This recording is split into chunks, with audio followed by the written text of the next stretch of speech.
We are here in Venice with actor Al Pacino and director Barry Levinson to discuss their latest film. It's called The Humbling, and it is presented here out of competition at a film festival. Thank you for being here.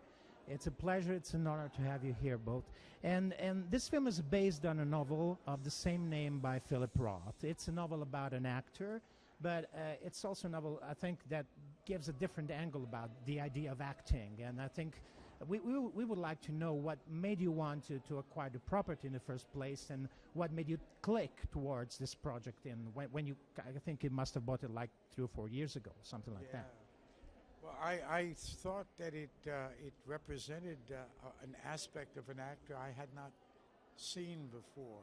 Philip Roth wrote this novel.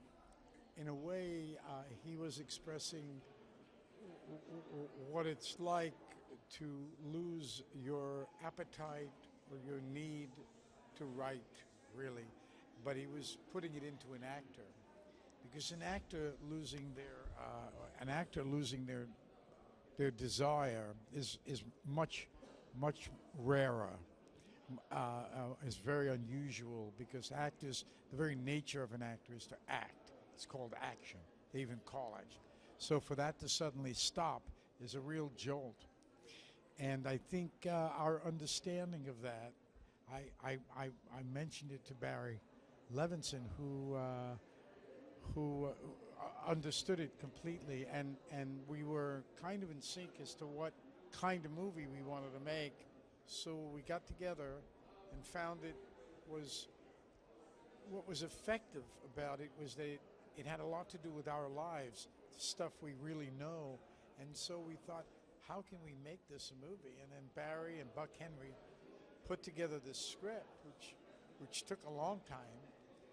And, you know, when you have to adapt a book into a movie, there's a certain amount of work there, liberties you have to take, changes you have to make. And I think that's what Barry did so beautifully. He put it together in film language.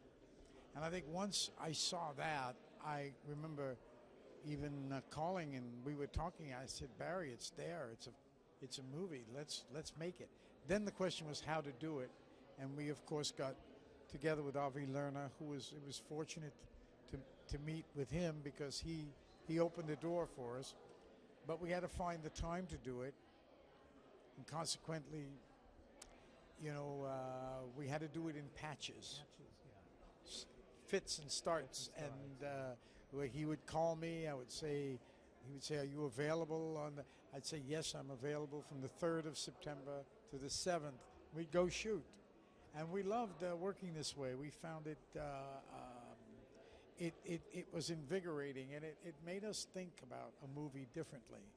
And when Barry had his editors and he worked out what we had shot, he was able to come away thinking of other things that he wouldn't normally think if we had a set script. So it added to the inventiveness of it in a way, and his knowledge of what we did. So it allowed us to do this picture in 20 days over a 5-month period. You mentioned guerrilla filmmaking in a certain sense. You were mentioning this type of filmmaking when you were in the press conference.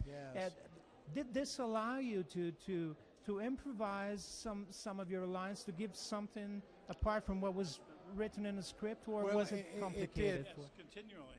I mean, we would do between I remember, because we shot some of it at my house in Connecticut, and sometimes we would shoot a scene and Al would be up, we'd go up into the bedroom and sit there and talk and say, you know, I wonder about if this and that or whatever it may be. So, well, yeah, let's go. And then we'd go downstairs and we would shoot that.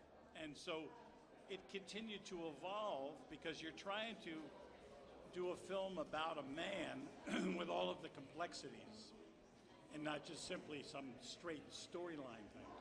And you want to be able to blend the comedic and the tragic, that almost by seconds they shift back and forth, and the sense of reality and fantasy that one can't determine one from the other momentarily. So those were the elements we would talk about and continue to evolve. At times the film seems almost to be on the verge of being confessional you know, like the songwriters in the 70s, like as if you were saying something about yourself while you're acting out this actor's part. Of course, it might not be this direct, but there must have been something about your personal experience. Well, like we say, you know, when something is in your world, your wheelhouse, so to speak, you're more apt to find things in it that you can relate to, and a reality you can bring to the movie, because this is what we do. We're talking about really what we do, and so in that sense, it was there. But you always try to bring what you know about things to any character. But this was a little bit more right there in your own thing. It opened the door to try things. In other words, if you take towards the end of the movie, when he's in the dressing room after the big fallout with Greta Gerwig, that it follows where there's a moment where he's sitting there and he's reciting Shakespeare, like trying to calm himself down. And that came out of like some kind of discussion we had. So rather than I got to get myself together for the show, he's suddenly just reciting as a way to try to get calm, to settle himself before he goes on. As a kind of mantra. Yes, like a mantra. And doing it in that way, which is sort of a little unexpected, and it's not by the numbers. My last question, because I understand that we only have 5 minutes, but is I don't know if Italian public know it, but you've worked